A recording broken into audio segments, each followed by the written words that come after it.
ఇవాళ ఈ స్థాయికి సాయి ఎదిగాడు అనుకున్నాను. నిజంగా సాయి ఎంత నమ్మకం అంటే ఎవరిని అతని దగ్గర ప్రవేశపెట్టినా మనం ఏం చేయాలంటే చేసేస్తాడు. సో వండర్ఫుల్ క్వాలిటీ అండి, సామాన్యమైన విషయం కానీ. ఇవాళ 5 ఏళ్ల క్రితం సాయి కృష్ణ ఏంటో ఇవాళ ఏంటో అతనికి అన్ని క్రాఫ్ట్స్ కూడా పట్టు వచ్చేసింది, వచ్చేంత జరిగింది. There was no option. అతను నేర్చుకోవాలి, అన్ని నేర్చుకోవాలి. కెమెరా చేసేవాళ్ళు, ఎడిటింగ్ చేసేవాళ్ళు, మ్యూజిక్ చేసేవాళ్ళు, సరే దర్శకత్వం చేస్తూనే ఉన్నాడు. ఇంకో శిష్యుని లేదా సహచరుని దర్శకునిగా చేశాడు. నేను భవిష్యత్తులో సాయిని ఒక మనం తెలుగు వాళ్ళు గర్వపడే స్థాయిలో ఉంటాడని నేను మనస్ఫూర్తిగా ఆ పరమేశ్వరాన్ని నమ్ముతున్నాను.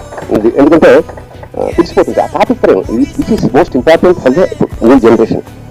తాపత్రయం ఏదో పని చేయాలి, సాధించాలి పట్టు నిరంతరమైన కృషి ఖచ్చితంగా ఒక దిన there will be a day. కాకపోతే ఆ ప్రయాణంలో మనం అలసిపోకూడదు. ఇక్కడ ఒక్కసారి అలసిపోయామా ఇంత చూద్దాం లేని లోపల ఆ ప్లేస్ ఇంకోటి ఫిలప్ చేసేస్తాడు. మనకు వెనకాల ఎవరు లేరు, అతనికి అసలు ఎవరు లేరు. కేవలం అతని స్వశక్తి మీద నమ్ముకున్నారు కాబట్టి ఖచ్చితంగా ఇతను చాలా మందికి మార్గదర్శకుడు అవుతాడు. అది నాకు గట్టి నమ్మకం. చాలా it's I'm speaking from bottom of my heart, ఇది సత్యం. కానీ అతని పట్ల నాకున్న ఇష్టం, వాత్సల్యం అన్నిటికన్నా అతని శక్తి మీద నాకున్న నమ్మకం నన్ను రప్పించింది. నిజానికి నాకు వేరే పనులున్నా కూడా చాలా దూరం నుంచి కేవలం సాయి కోసం వచ్చాను. ఎందరో మహానుభావులు పాపం ఫుడ్ కూడా ఇంకొంచెం అందించి క్యారేజీల్లో వాళ్ళు వాళ్ళ ఫ్యామిలీ అమ్మ వాళ్ళు తీసుకొచ్చి పెడుతుంటే నేను ఎంజాయ్ చేసి, ఎందుకంటే మామూలు విషయం కాదు. హిందూ బిందు సింధు అయినట్టే క్రమంగా క్రమేపీ ఇది విశ్వరూపం దాల్చాలని సాయి ప్రయాణం మనస్ఫూర్తిగా పరమేశ్వరుని కోరుకుంటూ శుభం.